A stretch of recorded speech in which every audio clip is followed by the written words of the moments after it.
Bismillahirrahmanirrahim. Alhamdulillah wassalatu wassalamu ala Rasulillah wa ala alihi wa sahbihi wa mawalah, amma ba'du. Kita lanjutkan membaca kitab Al-Urjuzah Al-Mi'iyah fi zikri hali asyrafil bariyah, yang berbicara tentang sirah perjalanan hidup baginda Rasulullah sallallahu alaihi wasallam. Kita sudah sampai di pembahasan tentang bagaimana Rasulullah sallallahu alaihi wasallam dilahirkan dalam keadaan yatim, yaitu ucapan penyusun dari Urjuzah ini, wa qablahu hainu abihi hana.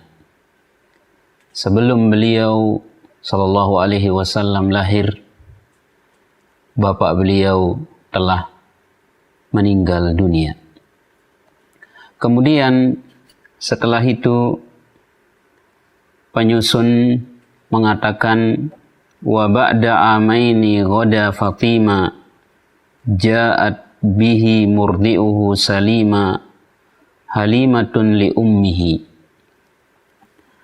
Setelah 2 tahun beliau sallallahu alaihi wasallam kemudian disapih ibu yang menyusui beliau, yaitu Halimah, mengembalikan beliau dalam keadaan sehat. Bait ini menceritakan atau berbicara tentang yaitu kejadian di mana Rasulullah SAW yang masih kecil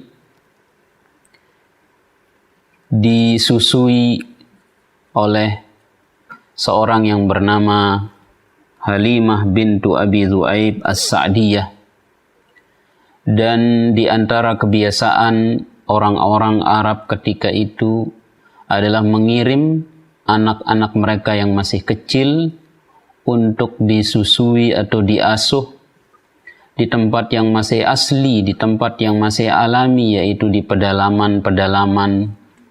Begitu juga yang terjadi kepada Rasulullah SAW di masa kecil beliau dikirim oleh ibunya untuk disusui oleh Halimah di tempat atau di pedesaan, di mana salah satu tujuannya adalah agar anak yang masih kecil itu bisa tumbuh dewasa dengan memiliki bahasa yang asli atau bahasa Arab yang fusha, bahasa Arab yang benar.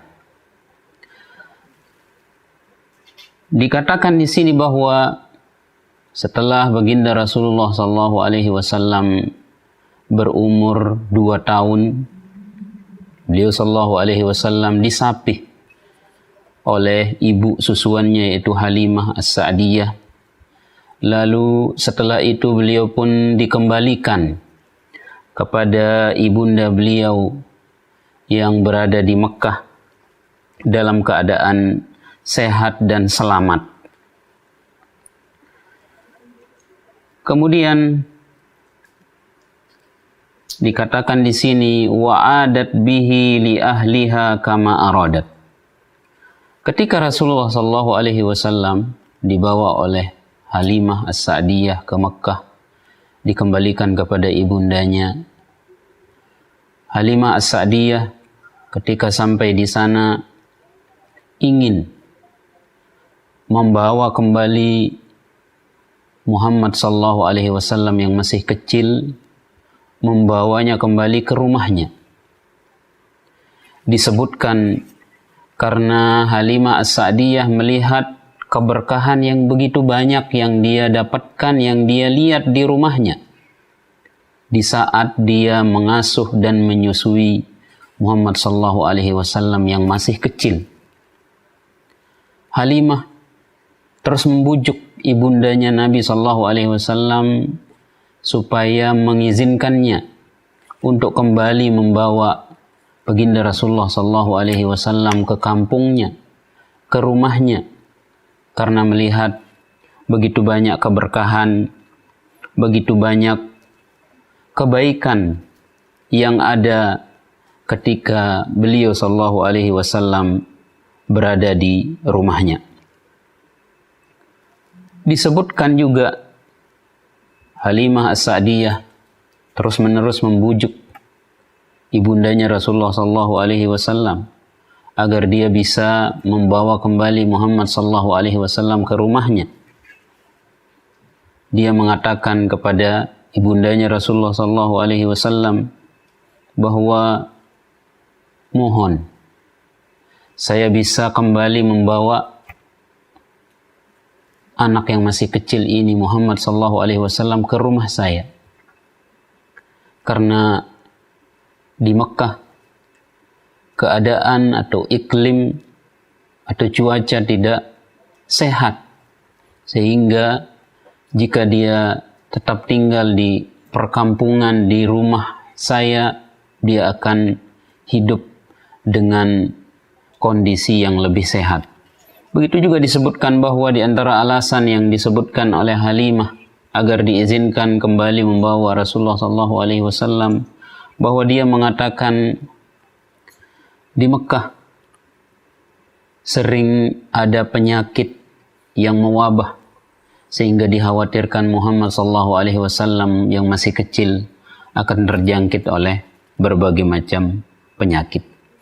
Sehingga akhirnya ibundanya Rasulullah SAW pun hatinya luluh dan mengizinkan Halimah untuk dibawa kembali ke kampungnya, ke rumahnya, dan diasuh kembali oleh Halimah.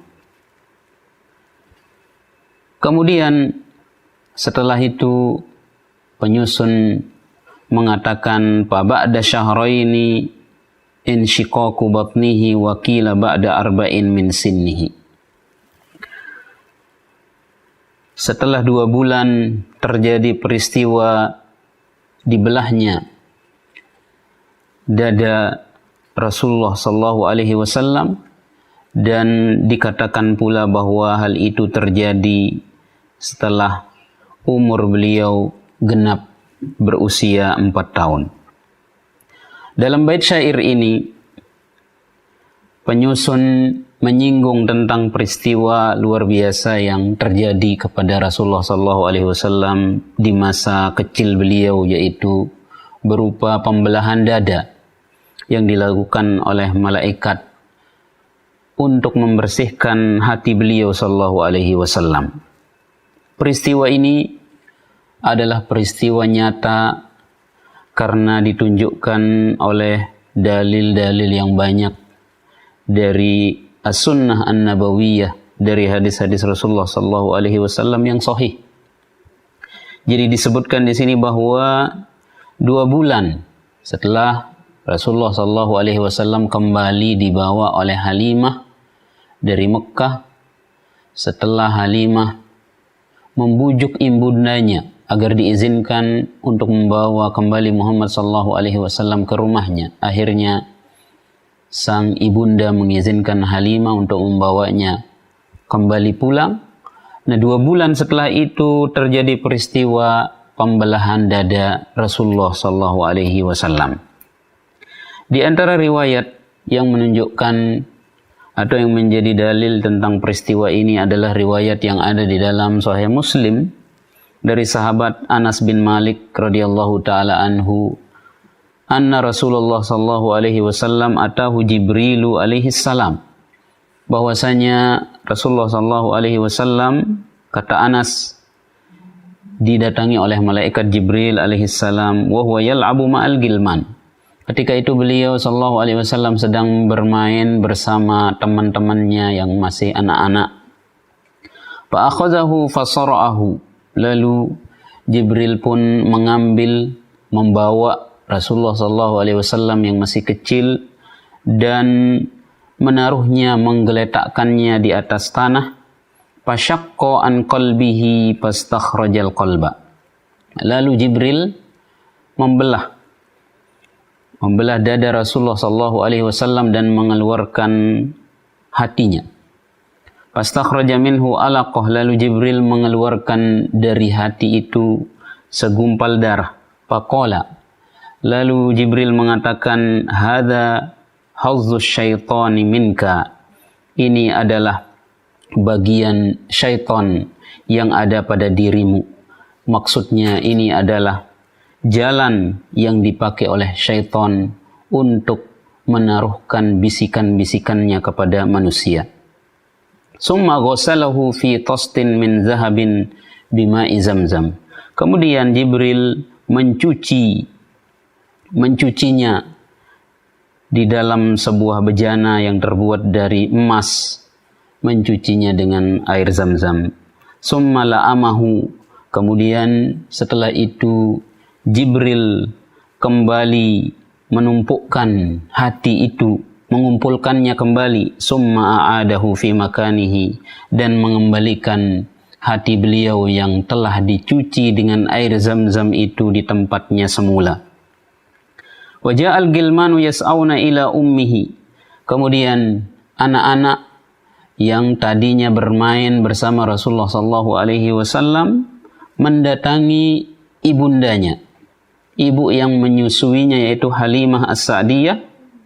Faqalu, anak-anak itu lantas melapor, inna Muhammadan qad kutil, sungguhnya Muhammad sallallahu alaihi wasallam kecil sudah terbunuh. Fastaqbaluhu wa huwa muntaqi'ul launi. Lalu setelah itu mereka semua menemui Muhammad sallallahu alaihi wasallam. Mereka melihat Muhammad sallallahu alaihi wasallam dalam keadaan rupa warna wajahnya berubah atau dalam keadaan wajahnya pucat. Qala Anas, kemudian Anas riwayat hadis ini mengatakan, wa qad kuntu ara asara zalikal mikhyat fi sadrihi. Anas radhiyallahu taala anhu mengatakan, aku melihat sendiri bekas jahitan yang terjadi ketika dada beliau sallallahu alaihi wasallam dibelah oleh Jibril itu. Aku melihatnya di dada beliau sallallahu alaihi wasallam. Peristiwa pembelahan dada ini disebutkan oleh para ulama terulang beberapa kali. Ibnu Katsir atau Ibnu Hajar rahimahullah di dalam Fathul Bari menyebutkan bahwa peristiwa pembelahan dada Rasulullah SAW ini berulang sebanyak 3 kali. Pembelahan dada yang pertama terjadi ketika beliau SAW masih kecil, dan ini yang kita sebutkan barusan.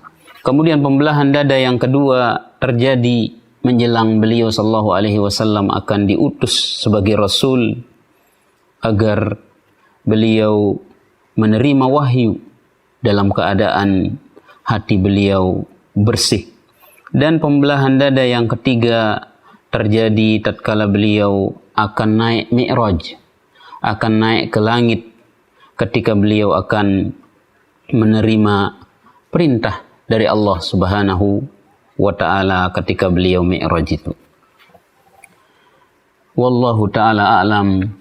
Kita lanjutkan nanti di kesempatan yang lain. Wassalamualaikum warahmatullahi wabarakatuh.